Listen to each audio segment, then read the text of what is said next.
आधी रात के सन्नाटे में पीपल के पेड़ के नीचे अचानक मिट्टी हिलने लगी थी।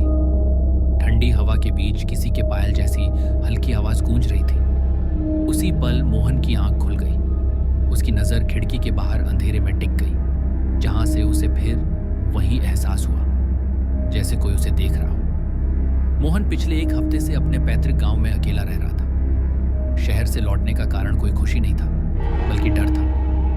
गांव में बच्चों के गायब होने की बातें उसने बचपन से सुनी थी और अब फिर वही घटनाएं दोहराई जा रही थी। फर्क बस इतना था कि अब बच्चे मिलते नहीं थे, बस उनके छोटे छोटे निशान पीपल के पेड़ के पास दिखते थे।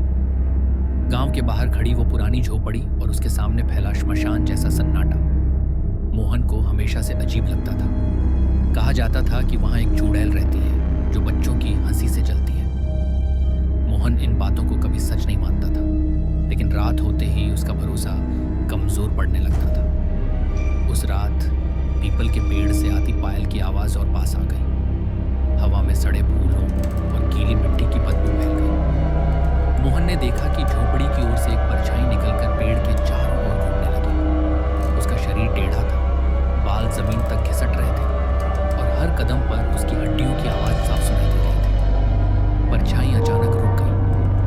उसी पल मोहन को एहसास हुआ कि वो परछाई अब उसे ही देख रही है। उसकी आंखें नहीं थीं, फिर भी नजर का बोझ सीधा मोहन के सीने पर आकर टिक गया।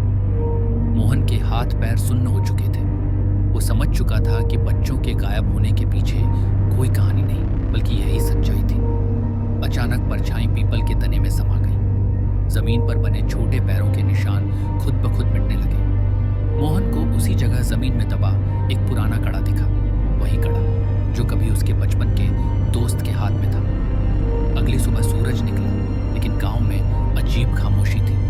मोहन झोपड़ी तक गया, पर वहां कुछ नहीं था। सिर्फ पीपल के नीचे ताजी खुदाई और मिट्टी से उभरा एक छोटा सा हाथ का निशान। मोहन उस दिन गांव छोड़कर चला गया, लेकिन आज भी कहा जाता है कि जब भी पीपल के नीचे बच्चों की हंसी गूंजती है, आधी रात को पायल की आवाज जरूर सुनाई देती है। और जो भी उस आवाज के पीछे गया, वो फिर कभी लौट कर नहीं आया।